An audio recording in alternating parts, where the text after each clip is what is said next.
우리는 어릴 때부터 공부를 할 때에 과학이라는 과목을 배운 적이 있습니다.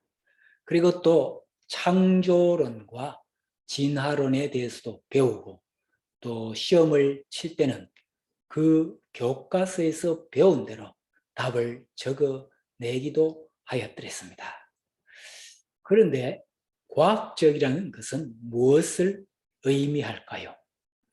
위키 백과사전에서 설명하고 있는 과학의 정의를 잠시 살펴보고자 합니다. 과학 또는 영어로는 사이언스는 사물의 구조, 성질, 법칙 등을 관찰 가능한 방법으로 얻어진 체계적이고 이론적인 지식의 체계를 말한다라고 합니다. 또 좁게는 인류가 경험주의와 방법론적 자연주의에 근거하여 실험을 통해 얻어낸 자연계에 대한 지식들을 의미한다라고도 합니다. 그리고 과학자들은 자연계에서 관찰되는 현상들을 과학적 방법에 따라서 자연적인, 즉 초자연적이지 않은 이론으로 설명하라고 시도한다라고 설명하고 있습니다. 초자연적이지 않고 과학적 근거라는 말은 성경에 나오는 하나님께서 천지 만물을 창조하신 창조론과 또 예수님의 동정녀 탄생과 부활하심의 초자연적인 일, 즉 하나님께서 간섭하시는 성령의 임재와 성령의 능력에 대해서는 부정하고 그저 사람들의 경험과 지식의 근거를 둔다는 의미로 볼 수가 있겠습니다. 하지만 성경에는 과학적이지 않고 초능력적인 일들이 수없이 많이 기록되어 있음을 우리는 볼 수가 있습니다. 예수님께서 수많은 병자들을 고치시는 일과 죽은 자를 살리신 일들, 그리고 베드로가 안전병기를 예수님의 이름으로 기도할 때에 나음을 받고 벌떡 일어서는 일, 또 구약에는 모세를 통한 애굽 땅의 10가지 재앙을 내린 일과 또 홍해가 갈라지는 일 등 수많은 초자연적인 기적의 사건들이 기록되어 있는 성경책을 우리는 매일 접하고 있습니다. 성경에 기록되어 있는 수많은 초자연적인 일들 가운데서도 우리들이 꼭 기억하고 또 그 사실을 믿고 그리고 살아가면서 그 사실을 인정하고 받아들여야 하는 것이 있습니다. 전능하신 하나님 아버지를 믿는 자는 반드시 다음에 세 가지를 우리는 선택이 아니라 필연적으로 인정하고 받아들이는 믿음으로 살아가야 하겠습니다. 첫째는 성령으로 잉태하여 동정녀 마리아에게서 나신 예수님을 인정하는 삶을 살아가야 하겠습니다. 성경 창세기에 보면 하나님께서 천지 만물을 창조하시고는 하나님께서 직접 흙으로 빚어서 만드신 아담과 그 아담의 갈비뼈를 취하여 하나님께서 만드신 하와가 첫 번째 사람인 것을 우리는 잘 알고 있습니다. 그 이후에 남녀가 관계를 가짐으로 자녀가 태어나게 되었으며 모든 사람들은 아담과 하와의 죄인 원죄를 태어날 때부터 가지고 태어나게 되었습니다. 하지만 하나님께서는 우리 사람들을 죄악 가운데서 구원해 주시기 위해서 하나님의 아들 예수 그리스도를 이 땅에 보내주셨습니다. 그런데 아기 예수님은 인간의 원죄를 가지고 태어나지 않도록 하시기 위해서 비과학적이고 초능력적인 하나님의 방법으로 이 땅에 보내주셨습니다. 마태복음 1장 18절에 보면은 예수 그리스도의 나심은 이러하니라. 그의 어머니가 마리아가 요셉과 약혼하고 동거하기 전에 성령으로 잉태된 것이 나타났더니 라고 기록되어 있습니다. 마리아는 요셉과 정혼하였으나 동거하지는 않았으며 아기 예수님은 정혼한 처녀인 동정녀에게서 탄생했습니다. 마리아의 잉태는 성령으로 이루어진 것이지 정혼자인 요셉에 의해서 된 것이 아니며 또한 그 어떤 사람에 의한 것도 아닌 것입니다. 하나님께서는 우리에게 온전하신 구세주를 주시기 위하여 성령으로 잉태되게 하시어 예수님을 이 땅에 보내주신 것입니다. 사도신경에 보면은 전능하사 천지를 만드신 하나님 아버지를 내가 믿사오니 그의 아들 우주 예수 그리스도를 믿사오니 이는 성령으로 잉태하사 동정녀 마리아에게서 나시고 라고 기록되어 있는 것을 볼 수 있습니다. 이와 같이 예수님의 탄생의 비밀은 성령으로 잉태되어 동정녀에게서 태어나셨다는 것입니다. 이것은 곧 과학적이지 않고 초능력적으로 세상의 어느 누구도 할 수 없는 일이 일어난 것입니다. 우리는 이 사실을 인정하고 성경에 있는 그대로 믿어야 하겠습니다. 신앙생활을 하면서 신앙생활을 잘 한다고 하면서도 또 하나님을 잘 믿는다고 하면서도 성령의 능력을 부정하고 성령으로 잉태한 동정녀 마리아에게 탄생하심을 믿지 않는 신앙을 가져서는 아니 되겠습니다. 우리는 성령의 능력을 인정하고 성령의 능력을 체험하는 생활을 할 수 있는 삶을 살아가도록 하여야 하겠습니다. 성경에 있는 그 시대에만 성령의 능력으로 병 나음을 받고 성령의 능력으로 안전뱅이가 일어서게 되는 것, 그 기적이 있는 것이 아니라 지금 이 시대에도 성령의 능력으로 성령의 임재하심으로 우리들의 주변에는 많은 사람들이 병 나음을 받는 사람도 볼 수 있고 또 우리들의 삶에도 성령의 능력으로 크게 변화되어 새사람 되어서 살아가는 것을 볼 수가 있습니다. 성령의 능력과 임재하심은 시간과 장소와 거리를 초월하여서 나타남을 볼 수가 있습니다. 지구의 저 반대편에서 간절하게 기도할 때 그 기도의 응답이 이루어질 때도 있는 것입니다. 이 시간 저희의 주변에 있는 두 분의 목사님을 간접적으로 간증으로 소개해 드리고자 합니다. 한 분은 저와 친구하기로 한 이웃교회 목사님이십니다. 이분은 10년 동안 두 번의 암을 극복하고 정상적인 삶을 살다가 작년에 세 번째 암에 다시 걸리게 된 분입니다. 척추와 목 그리고 간에 암이 있어서 걸으시지도 못하고 몸무게가 50kg 이하로 떨어지고 키는 178cm인데 이렇게 몸무게가 떨어졌습니다. 그래서 밖에도 나가지 않고 실내에만 있다가 보니까 얼굴이 하얗고 노랗게 어느 누가 봐도 병자의 몸이었습니다. 담당 의사도 거의 포기한 상태였습니다.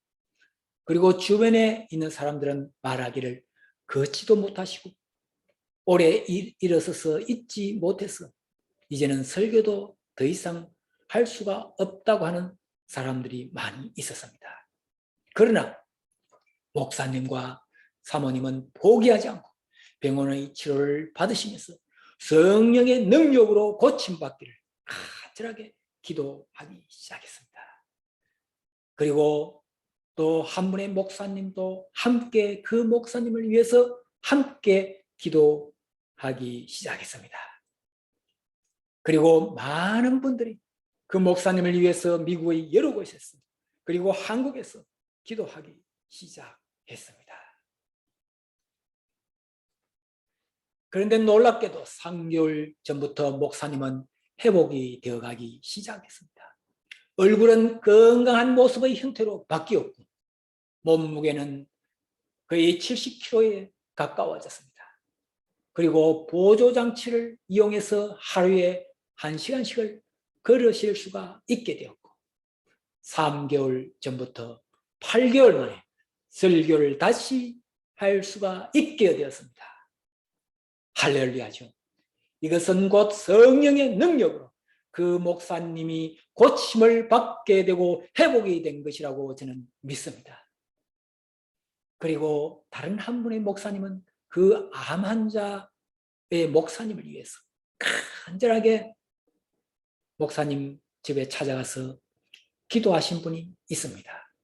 그리고 이 목사님의 말씀으로는 지금까지 자신과 가족들 그리고 여러 사람들을 기도하고 나면 성령의 능력으로 나음을 받게 되었던 일들이 실제로 놀랍게 있었음을 간증해 주었습니다.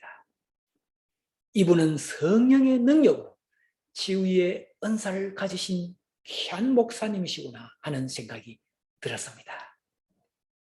이와 같이 지금 또 우리 주변에는 전능하신 하나님의 손길이 미치어서 성령의 능력으로 병 고침을 받는 사람도 있고 또 여러 가지 일들이 성령의 임재하심으로 초능력적으로 이루어지는 일들이 일어남을 볼 수가 있습니다. 전능하신 하나님 아버지를 믿는 자로서 우리는 성령으로 잉태하여 동정녀 마리아에게 탄생하신 예수님과 성령의 능력으로 수많은 기적들이 일어남을 인정하고 우리도 그런 성령 체험의 삶을 살아갈 수 있는 저와 여러분이 되시기를 소망하며 바라겠습니다. 둘째로 예수님의 빈 무덤의 사실과 부활하신 예수님을 믿는 삶을 우리는 살아가야 하겠습니다. 일반적으로 세상에서 말하는 세계 4대 성인이라고 하면 예수님, 공자, 석가모니, 마오메트라고들 합니다. 세계 4대 성인으로부터 현재 많은 사람들이 믿고 있는 종교가 탄생하였고 그렇게 그 종교를 믿는 사람들이 많습니다. 예수님을 통하여 기독교가 그리고 석가모니를 통해서 불교가 또 공자를 통해서 유교가 탄생하였고 마호메트를 통하여 이슬람교회가 탄생하였습니다. 성인들이라고 하고 종교를 만든 다른 종교들과 예수님을 믿는 우리 기독교와 가장 큰 차이점은 무엇이라고 생각하시는지요? 일반 사람들의 눈으로 보기에 가장 큰 차이는 성인들의 무덤입니다. 4대 종교의 창시자에 대한 자료들을 인터넷을 통해서 발췌해서 잠시 공유하고자 합니다. 공자는 BC 551년에 태어나서 유교를 창시하고 72세에 세상을 떠났으며 그의 무덤은 고향인 중국 산동성 치우에 있으며 그 옆에는 500평이 넘는 공묘라는 웅장한 사당이 있어 많은 사람들이 그를 경배하고 있다고 합니다. 석가모니는 BC 563년에 히말리아 산맥 남쪽에 있는 작은 왕국에서 태어났으며 불교를 창시하였습니다. 그리고 80세 때 인도에서 제자인 아난다가 지켜보는 가운데 세상을 떠났습니다. 석가의 유해가 화장된 터 위에는 석가를 기념한 높이 46m의 벽돌탑이 우뚝 서 있습니다. 그리고 마호메트는 AD 570년에 태어나 동굴에서 명상하다 자칭 알라신의 계시를 받았다고 주장하며 이슬람교를 창시했습니다. 그는 62세 때 건강이 갑자기 악화되어서 부인인 아이샤가 지켜보는 가운데 쓸쓸히 생을 마감했습니다. 마호메트의 무덤은 현재 사우디아라비아의 메니다에서 있는데 해마다 수백만 명의 순례자들이 방문해 경배하고 있습니다. 지금 언급한 3명의 이 성인 공자석가 마호메트 2세 사람들 모두가 무덤이나 기념비가 있으며 그곳을 수많은 사람들이 찾아서 아직도 그 죽은 자의 무덤을 보고 경배를 하고 있음을 볼 수가 있습니다. 그러나 예수님은 공자나 석가나 마호메트와는 다르게 무덤이 비어있는 빈 무덤인 것입니다.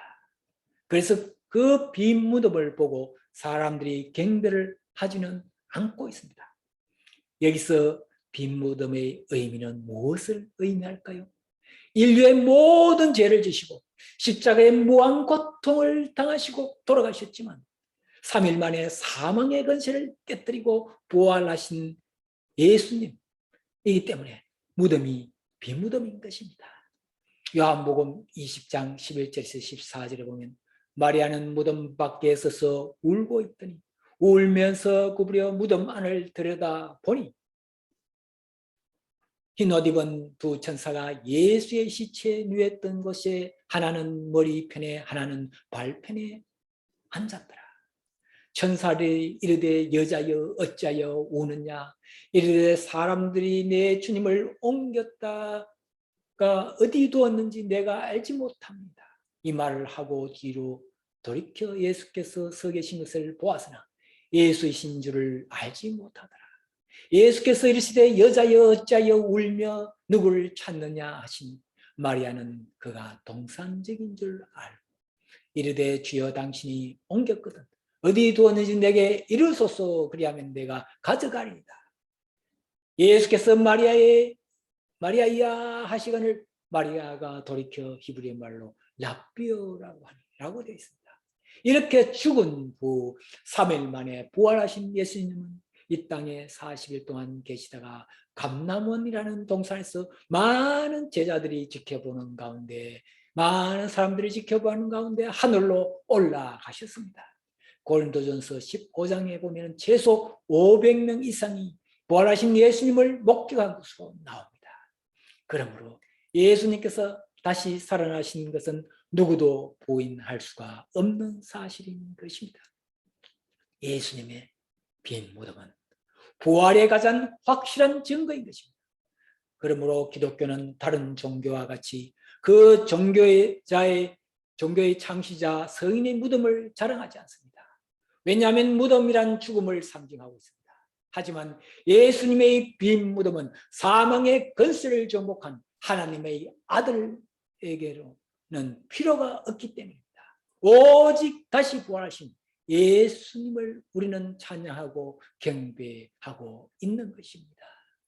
오늘 본문 성경 말씀 요한복음 6장 40절에 보면 내 아버지의 뜻은 아들을 보고 믿는 자마다 영생을 얻는 이것이니 마지막 날에 내가 이를 다시 살리리라 하시니라고 되어 있습니다. 여기서 하나님 아버지께서는 예수님을 이 세상에 보내주셨고 십자가에 죽으시고 3일 만에 부활하신 예수님을 믿는 자는 예수님과 똑같이 예수님 재림 시에 다시 살아나서 영원한 생명 즉 영생을 누리게 해 주신다는 것입니다. 우리 믿는 자에게는 부활의 소망이 있게 해주신 것입니다.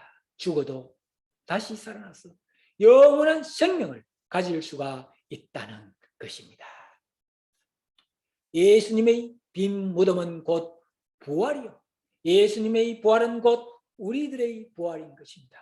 우리 모두 부활의 소망을 가지고 이 세상에서도 믿음을 가지고 먼 훗날 저 천국에서 영원한 삶을 사모하는 삶을 살아갈 수 있는 저와 여러분이 되시기를 소망하며 바라겠습니다.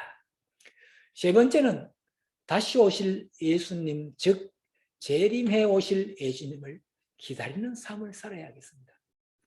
살아가면서 누군가를 오랫동안 기다려 보신 적이 있으신지요? 저는 23년 전에 미국으로 온 이후에 저희 어머니는 제가 한국 방문한 것을 많이 기다리시오. 어머니가 살아계시는 동안에는 2, 3년에 꼭 한 번씩 온 가족이 함께 한국을 방문한 적이 있었습니다.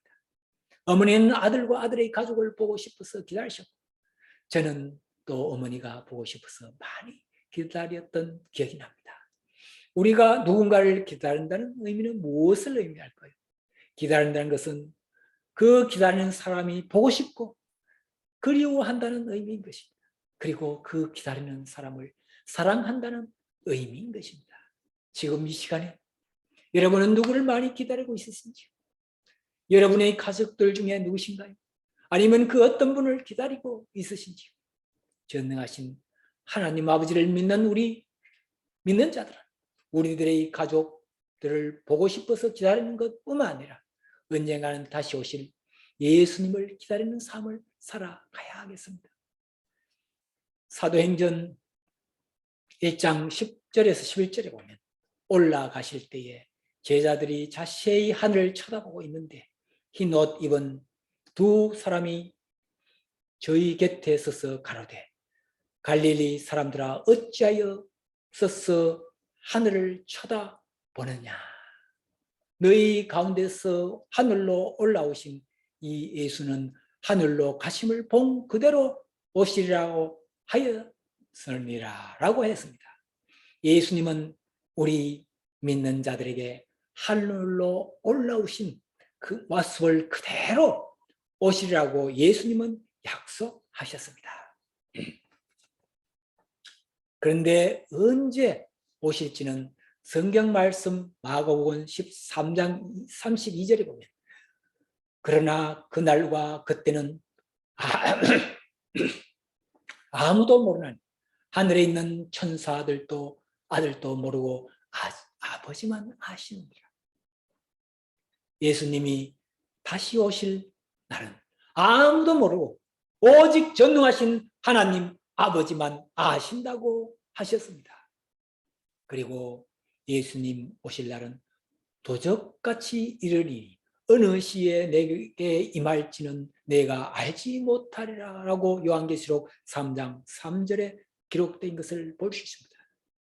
그래서 우리의 삶은 예수님께서 언제 어느 시에 오시더라도 예수님을 맞이할 마음의 준비를 하고 살아가야 하겠습니다. 영적으로 늘 깨어있고 세상에서 구별된 삶을 살아야 하겠습니다. 세상적인 물질명예 쾌락에 물들어 영원히 병든 삶을 살지 않도록 늘 기도하고 예수님을 기다리고 사모하는 삶을 사모하는 마음으로 살아가야 하겠습니다. 마태복음 24장 42절에 그러므로 깨어있으라.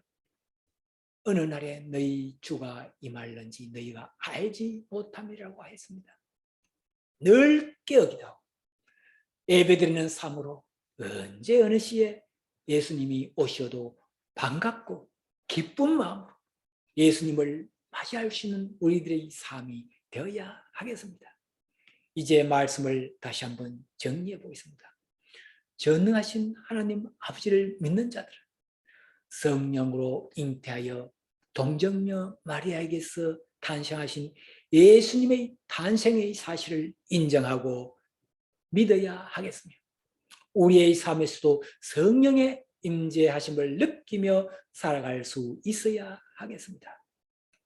그리고 예수님의 빈 무덤은 곧 예수님의 부활을 의미하며 예수님의 부활은 곧 우리들도 예수님과 같이 부활을 할 수 있음을 믿고 부활의 소망을 가지고 살아가야 하겠습니다.